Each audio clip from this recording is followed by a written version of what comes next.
자, 오늘 함께 나눌 하나님의 말씀 보겠습니다. 오늘 말씀은 신약성경 요한복음 15장입니다.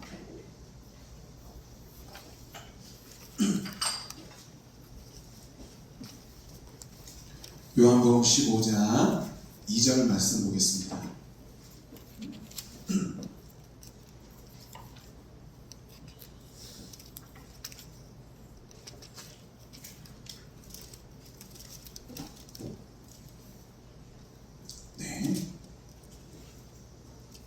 자, 찾으셨죠? 앞에 스크린에도 펼쳐져 있습니다. 요한복음 15장 2절 함께 한 목소리로 봉독합니다. 무릇 내게 붙어있어 열매를 맺지 아니하는 가지는 아버지께서 그것을 제거해 버리시고 무릇 열매를 맺는 가지는 더 열매를 맺게 하려 하여 그것을 깨끗하게 하시느니라. 아멘. 할렐루야. 저는 목사이고요. 한 사람은 신앙입니다. 그래서 가끔 제가 SNS라든가 인터넷에 이렇게 들어가서 보면 교회에 대해서, 성도에 대해서, 그리스도인에 대해서 참 좋지 않게 평가하고 글을 남기는 그런 분들이 좀 많이 있더라고요. 그 모습을 보면 마음이 좀 답답해집니다. 조금 더 제대로 얘기하자면 마음이 상해요. 왜 저렇게 얘기하지? 라고 하는 거예요. 근데 여러분, 그런 사람들이 이야기할 때 우리는 그리스도인답게 잘 사는데, 나는 신앙인답게 온전히 잘 살고 있고 하나님의 뜻대로 살고 있는데 세상 사람들이 그런 우리를 감당할 수가 없어서 그 세상 사람들의 눈에 보면 자신들과 판이하게 다른 모습이어서 어쩔 수 없이 그들이 우리들을 핍박하고 또한 우리들을 박해하며 나가고 한다면 그건 괜찮은 거예요. 그건 오히려 하나님께 영광된 일이겠죠. 근데 우리가 그리스도인됨의 모습을 제대로 보이지 못해서, 교회가 교회답지 못해서, 성도가 성도답지 못해서 벌어진 일이라면 우리 지금 정말 철저하게 회개해야 된다는 거예요.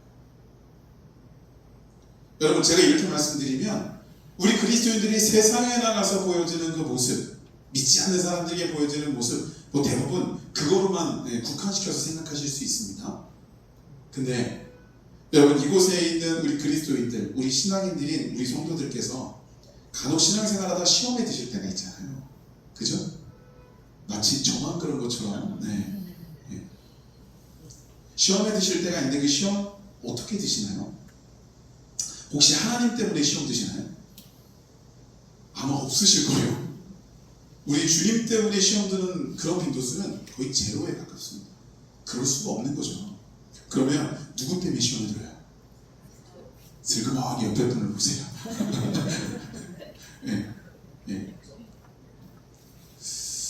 여러분, 같은 성도예요.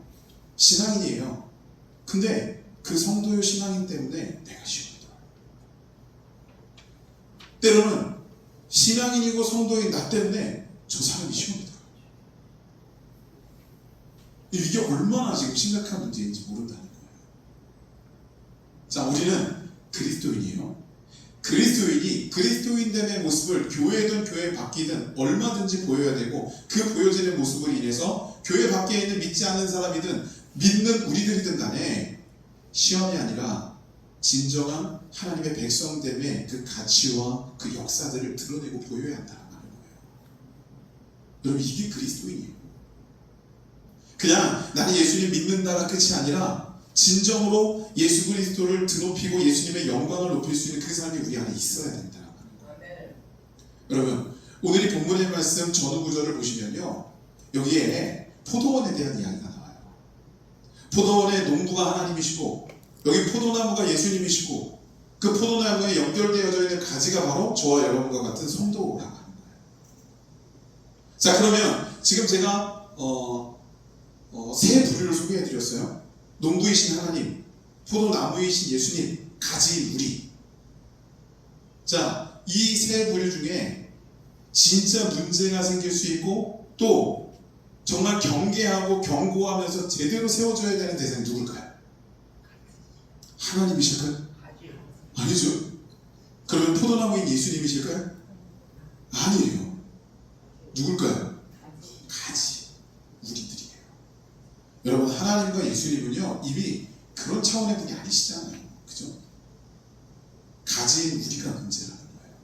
근데 저는 오늘 길지 않은 시간 우리가 진정한 가지로서, 즉 다시 말해서 이게 그리스도인이라고 하는 걸 지금 그렇게 표현하고 있는 건데, 그리스도인인 성도인 가지로서 우리가 어떤 모습을 보여야 내가 제대로 세상에도 또 교회 안에서도 그 신실한 하나님의 백성다움과 그리스도인다움의 모습을 드러낼 수 있을 것인가.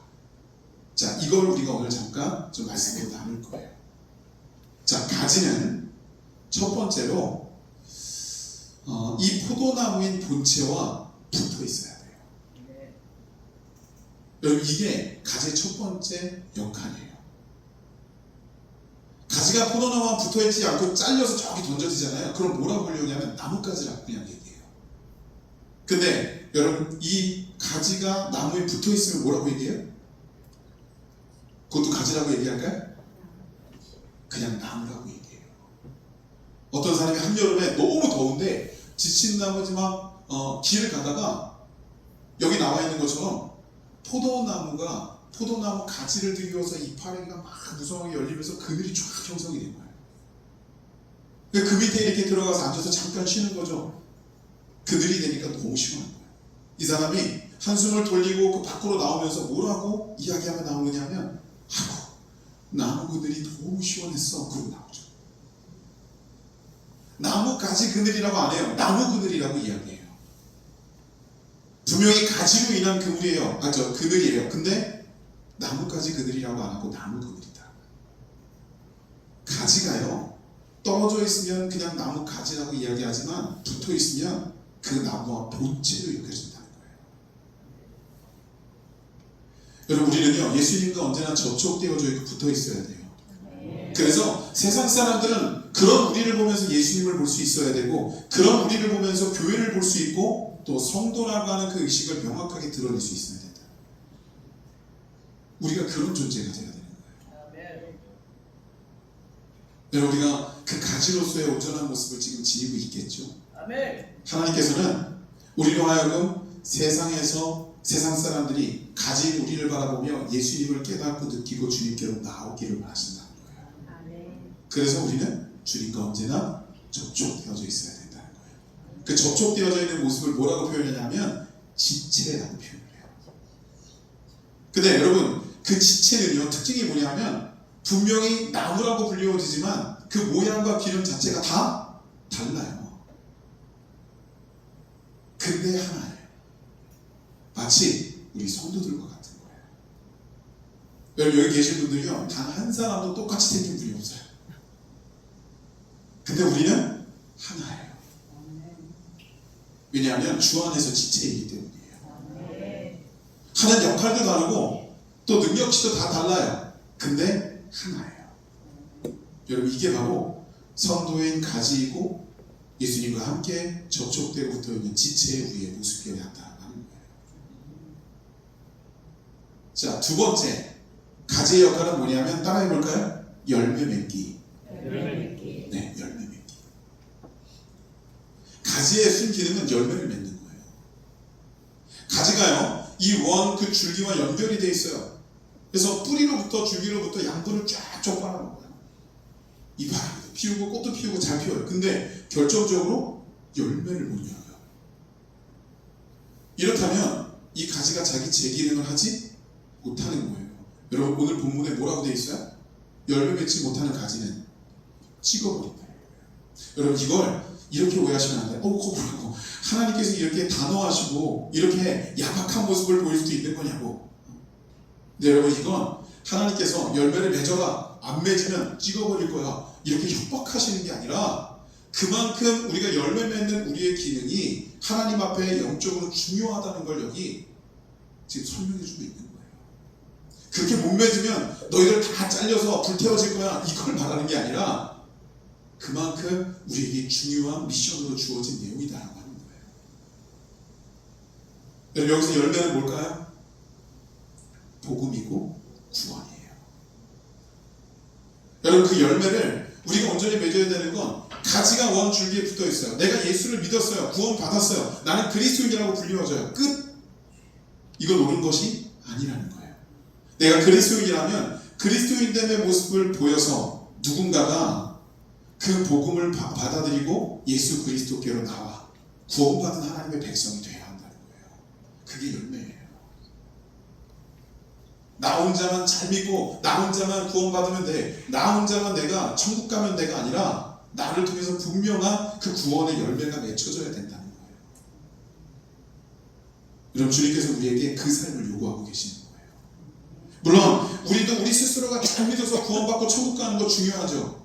근데 그것으로 끝나는 거라면 예수님께서는 우리에게 너희는 땅끝까지 이르러 내 증인이 되리라고 말씀하실 이유가 없었다는 겁니다.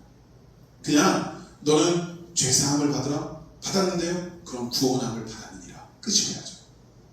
근데 주님께서 분명히 우리에게 이 땅에서 우리가 이루어야 되는 분명한 미션을 던져주셨다는 거예요. 우리는 그 열매 맺음의 미션을 명확하게 실천하며 수행하며 살아가야만 한다고 하는 겁니다. 그럼 그 열매는 뭡니까? 제가 구원이라고 말씀드렸지만 그러나 그 구원의 열매가 구체적으로 어떻게 우리 안에 열매 맺혀질까? 이 부분에 대해서도 굉장히 궁금하실 거예요. 근데 저는 제가 답을 내려드리는 것이 아니라 하나님께서 여러분들과 저의 인생 가운데 그 사람에게만, 그 가지에게만 허락하시는 독특한 열매를 분명히 예비하시고 허락하실 거라는 기대를 가지고 있습니다. 네. 여러분, 그 하나님 앞에 그 기대를 가지고 기다리며 나아갈 때 하나님께 주시는 그 열매를 경험하는 우리 모두가 될 수 있기를 간절히 소망합니다. 네. 세 번째는요, 우리가 열매 맺는 것이 우리의 기능인데 그 열매를 맺으려면 깨끗해야 된다는 거예요. 여러분 생각해 보세요. 나뭇가지가 있어요. 근데 그 나뭇가지에 온갖 병충해들이 다 붙어 있는 거예요. 그 더럽고 그 지저분한 것들이 잔뜩 붙어 있을 때 그 가지에서 열매가 맺혀진들 그 열매가 건실할까요? 아니에요. 제대로 된 열매가 맺혔다 할지라도 어떻게 되냐면 그 해충들이 가서 다 파먹어요. 그럼 이거 뭘 의미하는 거냐면 우리 믿음의 사람들에게는 바로 죄로부터의 그 정결함, 그 깨끗함이 있어야 된다는 거예요. 성도라는 가지인 우리에게 그 죄의 그 해충들이 덕지덕지 붙어 있으면 우리가 맺는 열매도 죄의 그 소산일 수밖에 없다는 겁니다. 그리고 우리는 그 죄로부터 분명하게 깨끗해져야 돼요. 이것이 바로 우리가 제대로 된 건실하고 경건한 구원의 열매를 맺는 방법이 된다고 하는 것입니다. 여러분, 내가 깨끗해질 수 있을까요? 아니에요. 여기 분명히 깨끗이 하신다고 말씀하고 있거든요. 그럼 주께서 우리를 그렇게 만들어 주신다고 하는 거예요. 자, 그러면 아니 지금 우리가 가지됨의 역할을 제대로 하라 그러면서 분명히 깨끗하라고 이야기했는데 뭐 깨끗하게 해주신다는 얘기를 또 바꿔서 얘기한다. 이게 무슨 뜻인가? 여러분, 우리가 깨끗해야 된다는 의식을 가지고 하나님 앞에 그 깨끗함을 구하면서 나가는 게 우리의 역할이에요. 그럼 우리를 깨끗하게 해주시는 건 누구예요? 하나님이세요. 그 하나님이 우리를 깨끗하게 해주시는 거예요. 여러분, 나뭇가지가 자기 스스로 깨끗해질 수 있어요? 없어요. 농부가 해주는 거예요. 분명히 여기는 그 논리와 그 진리를 말씀하고 있다는 겁니다. 즉, 우리가 제대로 하나님께 역사하는 그 삶으로 예수 그리스도와 접촉되어져 있는 지체의 모습을 지니고 있으면 하나님께서는 우리가 깨끗하여 제대로 된 열매를 맺을 수 있는 그 여건을 다 마련해 주신다고 하는 거예요. 여러분, 그 모습이 바로 지체된 우리의 모습, 가지된 성도된 우리의 모습이라는 것을 기억하시고 그 삶으로 나가기 위해 우리 주님 앞에 또 한 발자국 다가설 수 있기를 주의 이름으로 축복합니다. 자, 우리가 오늘 2절을 봉독했는데 7절엔 이런 말씀이 있어요. 너희가 내 안에 거하고 내 말이 너희 안에 거하면 무엇인지 원하는 대로 구하라. 그리하면 이루리라. 아멘. 자, 이거 쉽게 말씀드리면 다 이루어주신다는 거예요. 우리가 구하면 다 이루어주신다는 거예요. 근데 전제 조건이 뭐예요? 하나님이 우리 안에, 우리가 하나님 안에 있을 때라고 하는 거예요. 우리가 주님의 지체될 때 우리는 주님께 요구하고 말씀드리는 모든 것들이 성취되는 것들을 경험하게 된다는 거예요. 자, 그러면 내가 주님과 함께하면 내가 바라는 것, 원하는 것들 무조건 다 이루어주시는 거냐? 아니에요. 죄송하지만 아니에요. 여러분, 여기서 내가 구하는 모든 것들이 이루어진다 할 때 그 구하는 것은요, 여기 내가 하나님과 함께하고 하나님이 내 안에 계실 때, 그분의 말씀이 내 안에 뿌리 내려져 있을 때, 그때 내가 구하는 것은 하나님과 합하여진 것을 구하게 된다는 거예요. 이렇게 될 때 내가 하나님 앞에 하나님과 합하여진 것을 구하는 그 상황에서 하나님이 이루어 주시는 거지, 나는 하나님과 전혀 관계가 없고 하나님과 합하여지지 않은 상태에서 내가 원하는 것을 구하면 그건 다분히 인간이 죄악되기 때문에 정욕된 것을 구할 수밖에 없다는 거예요. 우리가 기도해도 이루어지지 않는 이유가 뭐다? 정욕으로 구하기 때문이다. 자, 모든 결론은 말씀 속에서 이루어지고 있다는 것을 꼭 기억하셔야만 합니다. 여러분, 저와 여러분들이 제대로 된 하나님과의 관계성 속에서 주께서 주시는 놀라운 축복을 마음껏 받아 누릴 수 있는, 그리고 주님에게 주신 사명과 미션을 온전히 실천하며 수행함으로 하나님 앞에 영광 돌릴 수 있는 저와 여러분들이 되어야 될 줄로 믿습니다. 돌아오는 한 주간에도 여러분, 우리가 그 하나님께 주시는 그 지체됨의 삶, 그 성도의 삶, 가지의 삶을 온전히 살아낼 수 있는 저와 여러분 모두가 될 수 있기를 주의 이름으로 축원합니다. 기도하시겠습니다. 거룩하신 하나님, 감사합니다. 오늘 이 시간에도 우리는 가지로서의 역할, 지체로서의 역할, 그리스도인됨의 모습을 온전히 주님 앞에 구합니다. 내가 주님 앞에 그 의식을 가지고 가치를 가지고 나아갈 때 주님께서 나에게 그 모든 삶의 영역들을 이루어 주시는 줄 믿습니다. 최선을 다하여 하나님 앞에 한 발자국 더 나가게 하시고, 최선을 다하여 주님께서 허락하시는 그 말씀에 합당한 삶을 몸부림치며 살아낼 수 있도록 인도하여 주시옵소서. 성도들의 모든 삶을 주님께서 지키실 줄로 믿사오며 예수님의 이름으로 기도드렸습니다. 아멘.